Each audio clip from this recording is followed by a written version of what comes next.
Hi everyone, my name is Kate and I'm going to be talking to you today about intermittent IV infusions. I'm going to work my way from the top to the bottom. So starting at the top, the first thing that I want to discuss is something called head height differential, and that is the distance between the top of the secondary fluid to the top of the primary fluid. When we're using BD Alaris pumps, which is what Mainline Health uses, this manufacturer recommends a head height differential of at least 9.5 inches, which does happen to be the full length of the hanger that's provided in the packaging. So we should be seeing the full hanger length.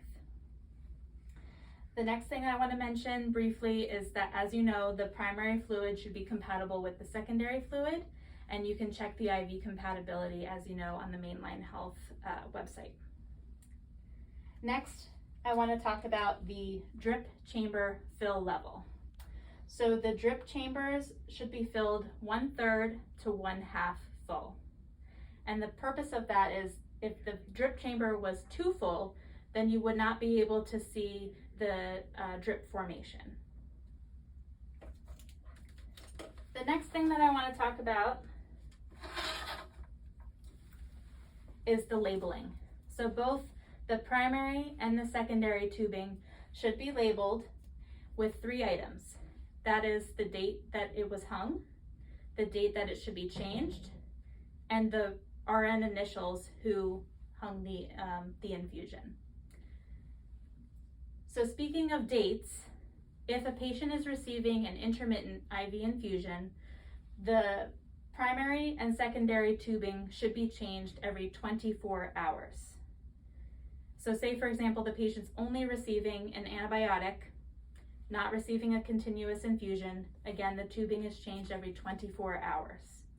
If the patient is receiving a continuous IV infusion, and maybe they're also receiving an antibiotic or maybe magnesium or potassium, as long as everything is remaining connected, then that tubing is changed every 96 hours.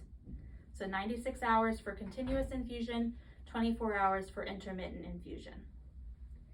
Speaking of connected, another point that I want to make is that the Y site connected, it should remain connected at all times. This helps to maintain the sterility of the infusion set. There's no need to repeatedly connect and disconnect here at the Y site. There is also no need to be using multiple secondary infusion sets. Even if the secondary infusion sets are incompatible, you can use the back priming method to clear that line, clamping off the line and squeezing the drip chamber to achieve that 1/3 to 1/2 full length, and then administering that secondary infusion. So again, no need to use multiple secondary tubing sets.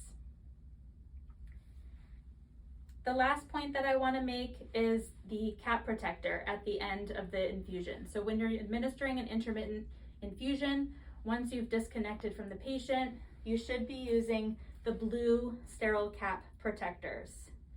These are used only one time. So once you've used it and you're hooking the patient back up to an intermittent infusion, this should be discarded and a new one should be used the next time. These are what we should be using. If for some reason the blue sterile cap protector is unavailable, it's back ordered, the next best thing is using a new flush cap, new sterile flush cap. What we should not be seeing is using the cap that comes with the packaging, because once you've opened the packaging and have started your infusion, this is no longer sterile. And lastly, we should not be seeing what's called looping, and that's when the end of the infusion is looped, connected into the port here. This is a no-no. Please do not do this. You should be using a new sterile cap protector at the end of the infusion set. I hope you've learned a lot today, and if you have any questions, please send me an email and I will provide that to you at the end of this video. Thank you.